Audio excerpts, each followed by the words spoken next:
প্রিয় দর্শক, আমন্ত্রণ জানাচ্ছি আমাদের ধারাবাহিক টক শো অপারেশন ছাড়াই হার্টের চিকিৎসা নিয়ে তার শেষ পর্ব দেখার জন্য। আপনারা জানেন গত দুদিন ধরে আমরা এটার প্রথম পর্ব এবং দ্বিতীয় পর্ব প্রচার করেছি। আজ তার শেষ পর্ব। আমি শুরুতে আরেকবার একটু আপনাদেরকে মনে করিয়ে দিতে চাই যে কেন আমাদের বিশেষ এই আয়োজন। আমরা ডক্টর বিমল সাজেরের নাম শুনেছি, যিনি সাউল নিয়ে এখানে কাজ করছেন, বাংলাদেশে এবং ভারতেও কাজ করছেন, বিভিন্ন দেশে তার ক্যাম্প হচ্ছে।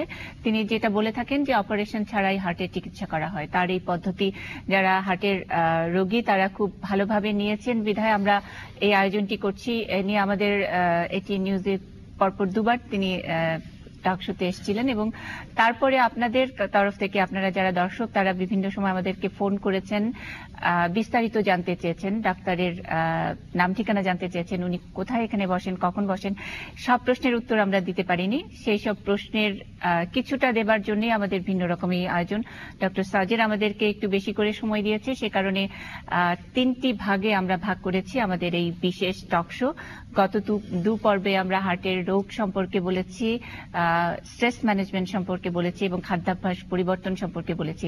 এবারে শেষ পর্ব এবং শেষ পর্বে আমরা জানতে চাব সাউল কি এবং সাউল থেকে যারা সুবিধা পেয়েছেন অথবা যারা তেমন কোনো সুবিধা পাননি সেই সবেরই খুবই আমি প্রাণবন্ত আলোচনার রেখেছি এই পর্বে।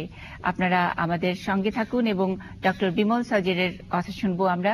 শুরুতেই তার কথা আমরা সূত্রপাত করার জন্য আমরা একটু অনুরোধ জানাচ্ছি আমাদের বাংলাদেশেরই খুব বরেণ্য রাজনীতিবিদ হায়দার আকবর খান রণ ভাইকে। রণ ভাই অনেকক্ষণ ধরে বসে আছেন এবং উনি সাউল সম্পর্কে কিছু বলতে চাইছেন। প্রথমেই ডক্টর বিমল সাজেরকে ধন্যবাদ এবং বাংলাদেশের পক্ষ থেকে কৃতজ্ঞতা প্রকাশ করছি। যে চিকিৎসা পদ্ধতির কথা বললেন সেটা নিঃসন্দেহে বিজ্ঞান ভিত্তিক চিকিৎসা। আমি প্রথমে মনে করেছিলাম একটা অন্যরকম কিছু হবে, না, বিজ্ঞান ভিত্তিক চিকিৎসা। এর সবচেয়ে বড় সুবিধার দিক এই যে অপারেশনের মাধ্যমে চিকিৎসা করাটা কতদূর কার্যকরী কিনা সে প্রশ্নে না গিয়েও আমাদের দেশের বেশিরভাগ মানুষ অর্থনৈতিক কারণে সেটা পারে না। আমাদের দেশের গরিব মানুষ উপকৃত হবে যদি এই চিকিৎসার বহুল প্রসার লাভ করে। আপনাকে পুনর্বার ধন্যবাদ জানাচ্ছি। অনেক ধন্যবাদ রণ ভাই। আমরা ডক্টর সাজের আপনার কাছে আরেকবার একটু ছোট্ট করে যদি বলেন যে সাউলটা আপনি কবে থেকে শুরু করেছেন এবং এটি আসলে কি। আমরা জানি গত দু পর্বে ইতিমধ্যে আমাদের দর্শকরা বুঝে ফেলেছেন, নতুন দর্শকদের জন্য খুব ছোট্ট করে। সাউলের মানে হলো science and art of living. Medical science থেকে আমরা যতগুলো ভালো জিনিস সব আমরা নিয়েছি।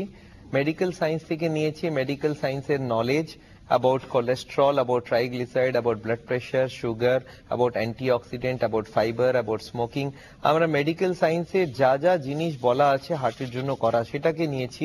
তার সঙ্গে যাতে এমার্জেন্সি না হয় তার জন্য মেডিকেল ওষুধ নিয়েছি, মেডিকেল টেস্ট নিয়েছি যাতে পেশেন্টের ইমপ্রুভমেন্ট হলো খারাপ হলো সেটা বোঝা যায়। কেবল মেডিকেল সায়েন্স থেকে একটা জিনিস ছেড়ে দিয়েছি, সেটা হলো এনজিওগ্রাফি, এনজিওপ্লাস্টি, বাইপাস সার্জারি। আর আর্ট অফ লিভিং থেকে নিয়েছি আমরা স্ট্রেস ম্যানেজমেন্ট, রান্নার আর্ট, তার সঙ্গে আমরা নিয়েছি কিছু এক্সারসাইজ, তার সঙ্গে আমরা নিয়েছি যোগা, মেডিটেশন। এই দুটোকে মিশিয়ে আমরা করেছি science and art of living. এটা আজকের দিনে ইন্ডিয়ার one of the most popular non invasive heart care program. এই প্রোগ্রামটা কিছুদিন আগে আমরা বাংলাদেশে, বছর দুয়েক আগে বাংলাদেশে ক্যাম্প করি, আর এরকম 5-6টা ক্যাম্প অলরেডি আমরা হয়ে গিয়েছে।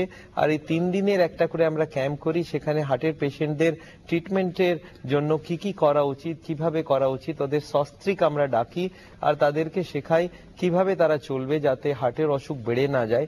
আর তার সঙ্গে তাদের ওষুধ বন্ধ করার কোনো দরকার নেই, ওষুধের সঙ্গে সঙ্গে তারা এই ব্যাপারটাকে ফুল ফলো করতে থাকে আর তারা গ্র্যাজুয়ালি ইমপ্রুভ করতে থাকে। আর এরকম একটা 7 নম্বর ক্যাম্পও আমরা এখন করার চেষ্টা করছি। এটা মের এন্ডে বা জুনে করার চেষ্টা আছে। যে কথাটি বলতে চাই যে এই সাউল ক্যাম্প নিয়ে অনেকেই উপকৃত হয়েছেন। আমি বারবারই মনে করিয়ে দিচ্ছি যে আমাদের দর্শকরা অনেক ফোন করে